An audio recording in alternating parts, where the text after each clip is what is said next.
اعوذ باللہ من الشیطان الرجیم بسم اللہ الرحمن الرحیم الحمد للہ رب العالمین۔ تاریخ علم اصول میں ہماری بحث جاری ہے۔ اصول کی جو ابتدائی بحث ہے، کیسے آغاز ہوا، اس کے اوپر گفتگو ہو گئی ہے۔ ابھی اصول کے ایک ایسے دور میں داخل ہونا شروع ہو رہے ہیں ہم کہ جہاں پر علم اصول آہستہ آہستہ منظم ہونا شروع ہو رہا ہے۔ پچھلے درس کے اختتام میں آپ کی خدمت میں عرض کیا تھا کہ فقہی مکاتب مکتب تشیع کے اندر وہ 5 ہیں، جس کو مدرسہ کوفہ، مدرسہ خراسان، مدرسہ قم، مدرسہ رے اور مدرسہ بغداد۔ علم رجال اور فقہ کی تاریخ میں یہ انتہائی اہم ادوار ہیں۔ جب مکاتب فقہی کی بات ہوتی ہے تو ایک ایک مدرسے کو وہاں پر کھول کر بیان کیا جاتا ہے، لیکن علم اصول کی تاریخ میں اگر ہم دیکھیں تو 2 مکتب اہمیت کے حامل ہیں علم اصول کے اندر۔ ایک مدرسہ بغداد ہے اور ایک مدرسہ قم ہے۔ سب سے پہلے ہم مدرسہ بغداد کی بات کرتے ہیں، اور یہ بات یاد رہے کہ اس وقت یعنی جب مدرسہ بغداد کی بات ہو رہی ہے اور تشکیل پایا یہ مدرسہ، تو اس وقت حوزہ علمیہ نجف کا قیام عمل میں نہیں آیا تھا۔ نجف کا حوزہ شیخ طوسی کی لائبریری جلائے جانے کے واقعے کے بعد قائم ہوا ہے کہ جب ہم شیخ طوسی کا زمانہ ڈسکس کریں گے تو وہاں پر اس کے اوپر گفتگو آئے گی۔ 3 صدی ہجری میں مدرسہ بغداد کی ایک خاص انفرادیت یہ تھی کہ یہاں شیعہ اور سنی علمی مباحث ایک دوسرے کے شانہ بشانہ لڑ رہے تھے، کر رہے تھے، ڈیبیٹ ہو رہی تھی، بحث ہوتی تھی، مناظرات ہوتے تھے علمی حوالے سے۔ یہاں حنفی، شافعی، حنبلی، مالکی، جعفری سب موجود تھے اس مدرسہ بغداد کے اندر۔ اگرچہ اگر اس کی تاسیس کے اعتبار سے دیکھا جائے تو مدرسہ بغداد کو منصور دوانقی نے تاسیس کروایا تھا اور اس کے اندر کردار ادا کیا تھا، اور اس میں مد نظر شیعوں کا مقابلہ تھا، یعنی ان کے مقابلے کے لیے اس مدرسے کا جو ہے وہ آغاز کیا گیا تھا۔ لیکن آہستہ آہستہ شیعہ اس مدرسے میں داخل ہوئے اور اپنا اثر و رسوخ اس حد تک بڑھایا کہ سید مرتضیٰ کے دور تک مکتب تشیع کے علماء اس پر غالب آ گئے اور یہ مدرسہ تشیع کی نشر و اشاعت کا مرکز بن گیا۔ اس دور میں جو انتہائی کلیدی شخصیت ہے اس کا نام ہے ابو سہل نوبختی۔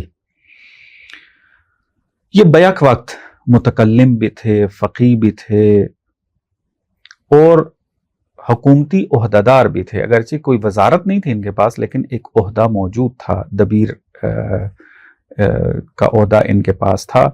اپنے اسی رسوخ کی بدولت انہوں نے شیعوں کے لیے مدرسہ بغداد کے دروازے کھولے اور خود بھی وہاں پر تدریس کی۔ چونکہ بغداد مختلف مسالک کا گڑھ تھا، اس لیے بین المذاہب مباحث عروج پر تھے، جیسے پہلے میں نے ذکر کیا ہے۔ شافعیوں کے پاس مدون جو اصولی کتاب تھی، جس کے بارے میں ہم پچھلے درس میں تذکرہ کر چکے ہیں، الرسالہ نام کی جو شافعی کی کتاب تھی، اس کے اوپر ابو سہل نوبختی نے تبصرہ کیا اور ایک کتاب لکھی، نقض و رسالت شافعی۔ شافعی کا جو رسالہ الرسالہ تھا اس کا رد پیش کیا۔ یہ ایک اصولی کتاب تھی۔ انہوں نے اس کتاب میں شافعی کی اصولی آراء پر تنقید کی اور واضح کیا کہ ہم شیعہ جعفری ان آراء کو تسلیم نہیں کرتے ہیں، یعنی قیاس کے بارے میں جو نظریہ ہے اہل سنت کا، اور اس کے علاوہ مختلف جو ابحاث ہیں کہ تفصیل علم اصول کی جب مباحث آتی ہیں تو وہاں پر اس کا تذکرہ کیا جا سکتا ہے، یہاں پر ایک ایک مطلب کو بیان نہیں کیا جا سکتا۔ تو اس کے اوپر ابو سہل نوبختی نے اپنی رائے کا اظہار کیا۔ اب جہاں پر بین المذاہب مباحث پائی جاتی ہوں، وہاں پر ایک دوسرے کے متن پر تنقیدی رائے رکھنا اس علم کی ترقی کا بھی سبب بنتا ہے اور نظریے کی پختگی کا بھی سبب بنتا ہے. یہ کوئی بری چیز نہیں ہے اور نہ ہی اس کو بری نگاہ سے دیکھا جانا چاہیے. ابو صالح نوبختی نے قیاس کی تردید میں کئی کتب لکھی ہیں. چونکہ ایک جو ہمارا اختلاف ہے اہل سنت کے بعض مکاتب فکر کے ساتھ، وہ فقہ کے اندر قیاس کے اوپر عمل کرتے ہیں اور مکتب تشیع اہل بیت کی تعلیمات کی روشنی میں شدت کے ساتھ فقہ کے اندر قیاس کا مخالف ہے. اور ابو صالح نوبختی نے جو کتاب لکھی وہ اس کا نام تھا ابطال القیاس. اس کے علاوہ ان کے حنفی اکابرین سے قیاس کے موضوع پر ہونے والے مناظرات بھی کتب کی صورت میں محفوظ کیے گئے ہیں ابو صالح نوبختی کے. ابو صالح نوبختی جیسے پہلے بھی بیان کیا ہے علم کلام میں بھی ید طولہ رکھتے تھے اور شیعوں میں اس قدر مقبول تھے کہ بہت سوں کا خیال تھا کہ غیبت صغرا میں تیسرے نائب وہی بنیں گے. ہمارے تیسرے نائب امام زمانہ کے کون ہیں؟ حسین بن روح. حسین بن روح کے زمانے کے ہیں یہ، اور ان کی علمی شہرت ابو صالح نوبختی کی اور شخصیت کا بھاری پن اور ان کا روب و دبدبہ علمی اتنا زیادہ تھا کہ شیعہ حضرات یہ سمجھتے تھے کہ تیسرا نائب امام جو ہیں وہ ان کو انتخاب کریں گے. لیکن بہرحال حکمت امام ہے کہ انہوں نے حسین ابن روح کا جو ہے وہ انتخاب کیا تھا. اگر ان کی کتابوں کے بارے میں بات کریں جو کہ بعض کا تذکرہ ہوا ہے، تو بدقسمتی سے ان کی اصولی اور فقہی کتب آج ہمارے پاس موجود نہیں ہیں. ان کی کلامی کتب میں بھی صرف ایک کتاب ہم تک پہنچی ہے التنبیہ فی الامامہ کے نام سے. اس کا بھی کچھ حصہ ہم تک پہنچا ہے اور وہ بھی سید مرتضیٰ نے اپنی کتاب الشافی فی الامامہ میں نقل کیا ہے. اس وجہ سے وہ کتاب کا حصہ ہم تک پہنچا ہے. ابو صالح نوبختی ان کی وفات 313 کے اندر جو ہے وہ ہوتی ہے، ہجری قمری کے اندر ان کی وفات ہوتی ہے. ان کے بعد ان کے بھانجے اور شاگرد حسین بن موسیٰ نوبختی نے اپنے ماموں یعنی ابو صالح نوبختی کی علمی وراثت کو آگے بڑھایا. یہ بھی اپنی علمی شخصیت کے اعتبار سے فقیہ بھی تھے، متکلم بھی تھے اور اپنے وقت کے عظیم فلسفی بھی تھے. ابو محمد نوبختی کے حسن بن موسیٰ نوبختی کا جو ایک معروف نام تھا، وہ جو جانے جاتے تھے وہ ابو محمد نوبختی کے ساتھ تھے. ابو محمد نوبختی کندی کے ہم اثر اور شاگرد بھی تھے، یعنی وہ جو عظیم فلسفی بھی تھے. تو یہ حسن بن موسیٰ نوبختی جو کہ ابو محمد نوبختی ہیں نے علم اصول میں کئی اہم کتب تحریر کی ہیں. ابو صالح نوبختی نے خبر واحد پر شافعی کے نظریات کو رد کیا تھا. تو ابو محمد نوبختی نے جعفری مکتب فکر کی بنیاد پر خبر واحد پر اٹھنے والے سوالات کے جوابات میں ایک کتاب تحریر فرمائی جس کا نام رکھا الخبر الواحد والعمل بہ. اسی طرح قرآنی عمومات کی تخصیص کے موضوع پر العموم والخصوص کتاب لکھی. یہ دونوں کتابیں ہم تک نہیں پہنچ پائیں. سید مرتضیٰ اور شیخ طوسی رحمۃ اللہ علیہ نے ان کتب کا تذکرہ کیا ہے اور ان کے حوالے دیے ہیں. کہا جاتا ہے کہ حسن بن موسیٰ نوبختی نے فقہ، اصول اور کلام میں 40 سے زائد کتابیں لکھی ہیں، لیکن ان میں سے صرف ایک کلامی کتاب فرق الشیعہ باقی بچی ہے جو شیعہ فرقوں کی تاریخ پر ایک انتہائی معتبر ماخذ ہے. ان کی تاریخ وفات قطعی طور پر معلوم نہیں ہے. یہ مدرسہ بغداد تھا کہ جس میں دو اہم ترین شخصیات کا آپ کی خدمت میں تذکرہ کیا. کس طریقے سے مکتب تشیع کے علماء نے اس میں خدمات کو انجام دیا، علمی طور پر اپنے کاموں کو آگے بڑھایا. اس کے بعد مدرسہ آتا ہے مدرسہ رائے، یعنی ایران کے اندر ایک علاقے کا نام ہے رائے، مدرسہ رائے. مدرسہ رائے اس کے اگر ہم بات کرتے ہیں تو ابو محمد نوبختی کے ہم عصر شہر رے میں ایک اور عظیم فقیہ اور متکلم گزرے ہیں جن کا نام ابن قبہ رازی تھا، اور ان کا نام جو ہے ابو جعفر محمد بن عبد الرحمن ہے۔ یہ شروع میں سنی اور معتزلی تھے اور خراسان کے مشہور معتزلی متکلم ابو القاسم بلخی کے شاگرد تھے۔ بعد ازاں یہ شیعہ ہو گئے ابن قبہ رازی، اور انہوں نے امامت کے اس بات میں اپنے ہی سابقہ استاد ابو القاسم بلخی کی کتابوں کے رد میں کتابیں لکھی۔ علم اصول میں ان کا ایک مشہور ایک اعتراض ہے جس کو کہا جاتا ہے شبہ ابن قبہ۔ جو علم اصول پڑھ چکے ہیں یا پڑھ رہے ہیں تو ظن کی حجیت کی جب بات شروع ہوتی ہے تو وہاں پر ایک بحث کا جو آغاز کیا جاتا ہے وہ شبہ ابن قبہ سے کیا جاتا ہے۔ ابن قبہ نے عدم امکان تعبد بظن کا نظریہ دیا تھا کہ ہم ظن کے اوپر تعبد نہیں کر سکتے، عقلاً ممکن نہیں ہے۔ اس اعتراض کو بیان کیا کہ اس کی تفصیلات علم اصول میں موجود ہیں، اور اس کے جوابات بھی پھر تفصیل کے ساتھ علماء نے دیے ہوئے ہیں۔ جناب شیخ انصاری نے بہت ہی تفصیل کے ساتھ ان کو چھیڑا ہے اور جواب دیا ہے، اور باقی علماء نے بھی اپنے تائیں جو ہے وہ جواب دیا، اور شہید صدر رحمۃ اللہ علیہ نے بھی۔ بہرحال اس تفصیل کے اندر جو ہے وہ نہیں جانا، عرض کیا کہ ہماری بحث یہاں پر علم اصول کے نظریات پر ڈسکس نہیں ہے، یعنی ہم تاریخ نظریات علم اصول نہیں پڑھ رہے، بلکہ علم اصول کی پوری علم کی جو تاریخ ہے اس کو ایک نگاہ میں دیکھ رہے ہیں۔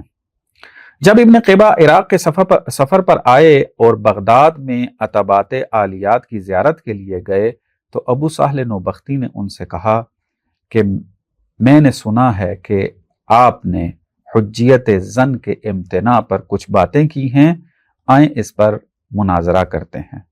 چنانچہ نوبختی حضرات تعبد بظن کے قائل تھے، اس لیے انہوں نے ابن قبہ کے ساتھ مناظرہ کیا۔ مناظرے کی تفصیلات تو ہم تک نہیں پہنچی، لیکن اس کا تذکرہ جو ہے وہ مل جاتا ہے۔ یعنی کہ مناظرہ جو ہے ابو صالح نوبختی نے نہیں بلکہ حسن بن موسیٰ نوبختی یعنی ابو محمد نوبختی نے ابن قبہ کے ساتھ جو ہے مناظرہ کیا تھا۔ ابن قبہ کے بعد مدرسہ رے میں دو عظیم فقیہ ابھرتے ہیں، ان میں ایک جناب شیخ کلینی ہیں جو کہ الکافی کے مصنف ہیں، اور دوسرے ابن ابی عقیل عمانی۔ جناب کلینی کی مشہور کتاب فروع کافی میں کئی اصولی مباحث جیسے باب طلاق میں اجتماع امر و نہی، دلالت نہی بر فساد وغیرہ، یہ مطالب آپ کو بکھرے ہوئے مل جاتے ہیں اس طریقے سے، یعنی ہم ان کی ایک اصولی شخصیت کو بھی پرکھ سکتے ہیں جناب کلینی کے روایات کے ذیل میں جو بات تبصرے موجود ہیں ان کو دیکھ کر۔ مگر ان کی جناب کلینی کی کوئی مستقل اصولی تصنیف نہیں ہے۔ جناب کلینی کی وفات 329 ہجری قمری میں بغداد میں ہوئی ہے، جبکہ وہ 325 تک رے میں مقیم رہے ہیں۔ ان کے ہم عصر حسن بن علی بن ابی عقیل کہ جن کو ابن ابی عقیل کے نام سے یاد کیا جاتا ہے، وہ بھی رے میں رہے۔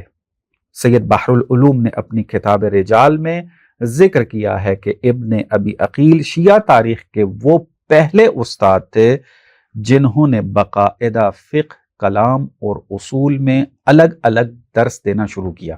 جناب ابن عقیل نے علم کلام کا الگ سے درس ہے، علم فقہ کا الگ سے درس ہے، علم اصول کا جو ہے وہ الگ سے درس ہے۔ اس سے قبل شیعوں میں ایسا رواج موجود نہیں تھا۔ کہا جاتا ہے کہ ان کے درس اصول کی بنیاد ابو سہل نوبختی کی کتاب نقض الرسالہ تھی کہ جو کہ شافعی کی کتاب جو کہ الرسالہ تھی اس کے رد میں لکھی ہوئی تھی، جس کا تذکرہ کیا ہے آپ کی خدمت میں۔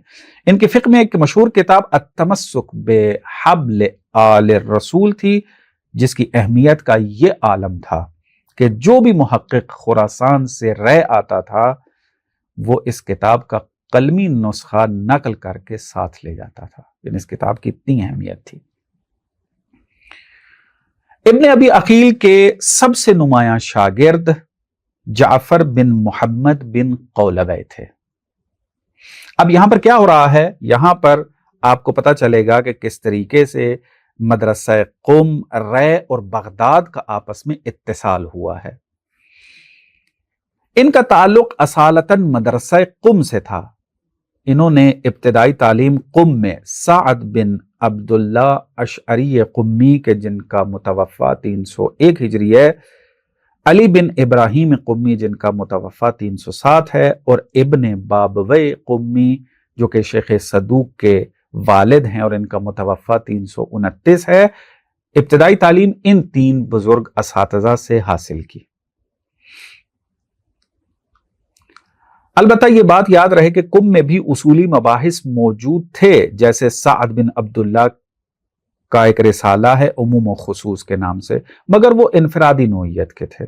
لیکن مدرسہ رے کے اندر یہ شخصیات اصولی مباحث جو ہے وہ زیادہ تھی، اور بغداد میں جب 329 ہجری میں ابن بابوی قمی یعنی جو شیخ صدوق کے والد ہیں ان کی وفات ہوئی، تو ابن قولوی قم چھوڑ کر رے چلے گئے اور وہاں ابن ابی عقیل عمانی کے شاگرد بن گئے۔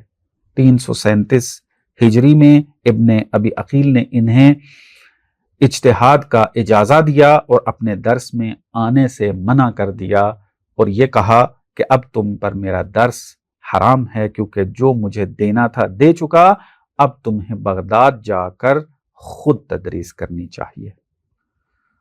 چنانچہ 337 ہجری میں ابن قولوی بغداد چلے گئے اور وہاں ایک عظیم علمی حلقہ قائم کیا، جس میں شیخ مفید جیسے نامور شاگرد پروان چڑھے۔